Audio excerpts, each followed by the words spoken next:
Hello friends, कैसे हैं आप सब। होप आप सब ठीक होंगे। मेरी वीडियोस को लाइक एंड शेयर कर रहे होंगे और जिन्होंने मेरा चैनल सब्सक्राइब नहीं किया प्लीज मेरे चैनल को सब्सक्राइब करें। तो चलिए स्टार्ट करते हैं आज का टॉपिक।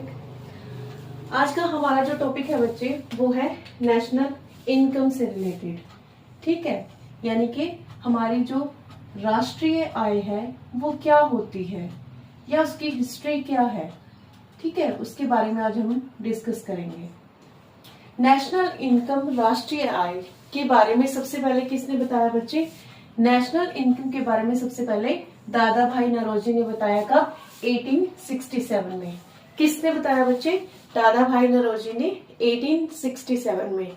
और किस तरीके से बताया? उनकी एक बुक थी बच्चे, जो वेरी वेरी इंपॉर्टेंट है। ये क्वेश्चन इनकी बुक को पूछ लिया जाता है, हमेशा ही क्वेश्चन आता है इनकी बुक के बारे में कि उनकी बुक का नाम क्या है। दादा भाई नौरोजी की बुक का नाम क्या है, जो जिसमें नेशनल इनकम के बारे में बताया है और वो कब बनी थी, ठीक है, या कब पब्लिश हुई थी, कब उन्होंने इसके बारे में बताया, किस ईयर में बताया। तो इनकी बुक का नाम है बच्चे poverty and un British rule in India. Poverty and un British rule in India. ठीक है, अब जो दादा भाई नौरोजी थी ना, उन्होंने क्या है जनरल मेथड के से बताया था कि एक व्यक्ति की जो ईयरली है सैलरी या पेंशन, ये जितनी भी उसकी आय है वो क्या होती है, उन्होंने जनरल मेथड से बताया था। किसने बच्चे? दादा भाई नौरोजी ने। एस्टिमेट उन्होंने लिया था कि एक व्यक्ति अगर पर ईयर कितने बच्चे 25 से 30 रुपए कमाता है। ठीक है, ये कब की बात है? 1867 की। तो 25 से 30 रुपए जो एक व्यक्ति इनकम कमा रहा है ईयरली, तो उसे क्या जनरल मेथड से बताया था कि वो क्या है बच्चे? नेशनल इनकम है उसकी। उसके बाद बच्चे साइंटिफिक मेथड से बताया गया। किसने बताया? 1931 में सर वी.के.आर.वी.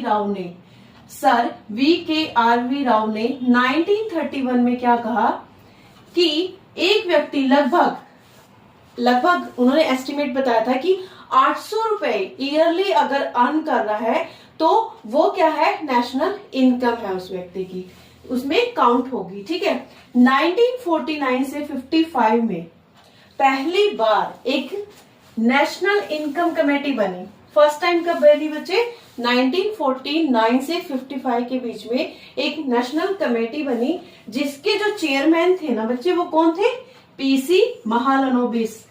हमने पढ़ा था ना पीसी महालनोबिस के बारे में। क्या पढ़ा था वो आप मुझे कमेंट में करके बताइए कि हमने इनके बारे में क्या पढ़ा था, ये कौन थे। ठीक है, तो जो नेशनल इनकम कमेटी के चेयरमैन थे वो कौन थे बच्चे? पीसी महालनोबिस थे। ठीक है, उसके बाद 1955 से 2020 में सीएसओ बना। हमने पढ़ा था ना, पहले क्या था? एनएसएसओ था, राइट। ये क्या करता था? किसकी काउंटिंग करता था बच्चे? जनगणना की, यानी कि पॉपुलेशन काउंट करता था ये। ठीक है, उसके बाद था एनएसओ। ये क्या करता था बच्चे? ये हमारी राष्ट्रीय आय यानी कि जो हमारी नेशनल इनकम है उसको क्या करता था? काउंट करता था। ठीक है, अब इन दोनों को प्लस करके क्या बना दिया बच्चे? सीएसओ, जो कि है सेंट्रल स्टैटिस्टिकल ऑफिस। यानी कि 2020 में 1 जनवरी 2020 को क्या हुआ बच्चे? सीएसओ का निर्माण हुआ। अब ये क्या कर रहा है? ये जितने भी काम थे, ठीक है, दोनों काम कौन कर रहा है? सीएसओ, क्योंकि वही व्यक्ति एनएसएसओ में लिए जाते थे, मतलब अपॉइंट किए जाते थे, और उसी चीज के लिए एनएसओ में जो व्यक्ति है उनकी अपॉइंटमेंट की जाती थी। दोनों के काम सेम थे, दोनों की क्वेश्चनिंग सेम थी, तो फिर इसलिए इसको मर्ज करके क्या बनाया गया? सीएसओ बनाया गया। ठीक है बच्चे, तो यहां तक क्या है? सबसे पहला क्वेश्चन हमारा क्या बनता है नेशनल इनकम के बारे में कि किसने इसके बारे में बताया था? सबसे पहले दादा भाई नौरोजी ने। कब बताया था? 1867 में। इनकी बुक का नाम क्या था? Poverty and un British rule in India. इन्होंने किस वे में बताया था बच्चे? जनरल मेथड इन्होंने यूज किया था कि एक व्यक्ति ईयरली 25 से 30 रुपए अगर अर्न कर रहा है तो वो क्या है? उसकी राष्ट्रीय आय है। ठीक है, उसके बाद साइंटिफिक मेथड में किसने बताया? सर वी.के.एन. राव ने बताया था। उन्होंने कब बताया? 1931 में बताया था। ठीक है, तो उन्होंने क्या यूज किया था? साइंटिफिक मेथड यूज किया था। और उन्होंने कहा था कि अगर एक व्यक्ति ईयरली 800 रुपीज कमा रहा है तो वो क्या है, नेशनल इनकम है। ठीक है, तो उसके बाद क्या है, नेशनल इनकम कमेटी कब बनी, 1949 से 55 के बीच में बनी। चेयरमैन कौन थे बच्चे, पीसी महालनोबिस थे। और उन्होंने फिर उसके बाद क्या हुआ, हमारा एनएसएसओ और हमारा जो एनएसओ है उसको मर्ज करके सीएसओ बनाया गया। राइट, ये स्टूडेंट, तो हम नेशनल इनकम के बारे में डिस्कस कर रहे थे। हमारा जो net national product at factor cost, यानी कि जो हमारा एनएनपी है ना बच्चे, वो कैसे निकालते हैं हम, एक एग्जांपल से समझेंगे। निवल राष्ट्रीय उत्पाद, इसको हिंदी में कहते हैं कारक लागत उत्पाद, यानी कि किसी भी प्रोडक्ट का जो फैक्टर कॉस्ट है वो कैसे निकालते हैं, जीडीपी से हम उसका फैक्टर कॉस्ट निकालते हैं। फॉर एग्जांपल, आपने क्या किया, एक पहले ये जीडीपी की जो डेफिनेशन है ना, इसे एक बार आप लिख लीजिए या स्क्रीनशॉट ले लीजिए, मोस्ट इंपॉर्टेंट है बच्चे। जीडीपी की जो डेफिनेशन है वो पूछ ली जाती है या इसका मीनिंग क्या है वो पूछ लिया जाता है। अब हम एनएनपी के बारे में डिस्कस करेंगे। एनएनपी क्या है, मान लीजिए आपने एक फोन लिया, ठीक है, एक आईफोन लिया 1 लाख रुपीस का, ठीक है, तो ये इसकी क्या है, ग्रोस वैल्यू है। राइट, फिर आपने क्या किया बच्चे, इसको 70,000 में क्या कर दिया, सेल कर दिया, यानी कि क्या किया आपने, 70,000 में सेल कर दिया। अब बच्चे इसकी जो ग्रोस वैल्यू है उससे इसकी डेप्रिसिएशन कितनी हो गई है, कितनी हुई है बच्चे,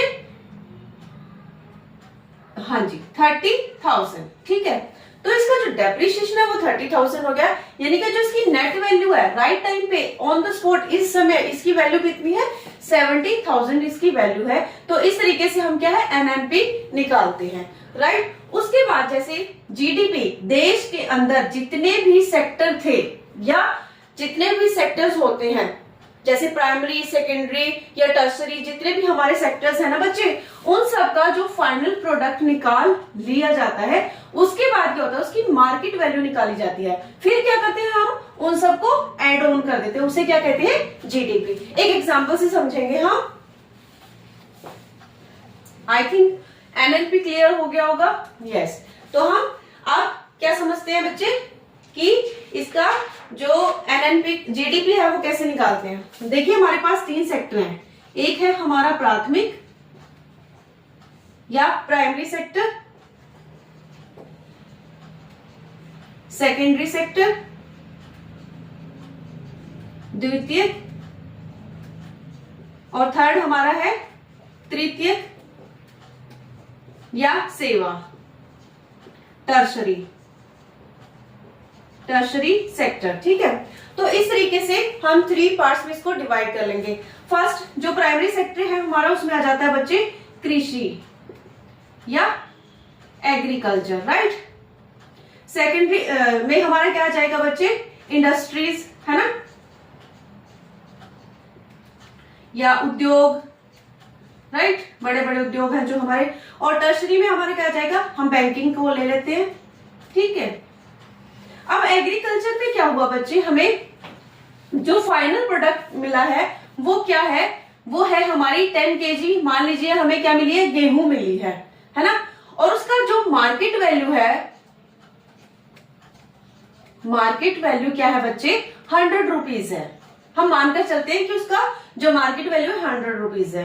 अब इंडस्ट्रीज में क्या बना है, मान लीजिए हमारी 40 या 50 कार्स बनी है, या हमारे ट्रक बने हैं, कुछ भी लगा लीजिए, कितने के बने हैं वो, 800 रुपीज के, 1800 रुपीज के बने हैं। ठीक है, उसके बाद जो हमारी बैंकिंग की सर्विस है वो हमें कितनी सर्विस मिली है, मतलब कितने पैसे मिले हैं, 100, और ऐसे ही हमने इसको क्या किया, 100 रुपीज हमारी क्या निकली है, मार्केट वैल्यू है। ठीक है, अब देखिए देश के अंदर जितने भी सेक्टर हैं, ये हमारे सेक्टर्स हो गए तीनों। ठीक है, उसके बाद जो हमारा फाइनल प्रोडक्ट क्या बना है, एग्रीकल्चर में हमारा जो फाइनल प्रोडक्ट है बच्चे, वो बनी है हमारी गेहूं। ठीक है, और इंडस्ट्री में क्या बना है बच्चे, कार्स बनी है। बैंकिंग में क्या है, 100 सर्विसेज हमने जो ली है वो। अभी जो 10 kg गेहूं है, इसका मार्केट वैल्यू क्या है बच्चे, 100 रुपीज, है ना, और 40 कार्स का मार्केट वैल्यू क्या है बच्चे, 1800 रुपीज। और जो हमारा बैंकिंग है उसमें कितनी सर्विसेज मिली है, 100 रुपीज। तो इन सबको अब हम क्या करेंगे, ऐड करेंगे। कैसे, तो ये 2000 जो है ना बच्चे, ये हमारी क्या निकली है, जीडीपी निकली है। इस तरीके से हम क्या करते हैं, जीडीपी को निकालते हैं। होप आपको ये क्लियर हो गया होगा।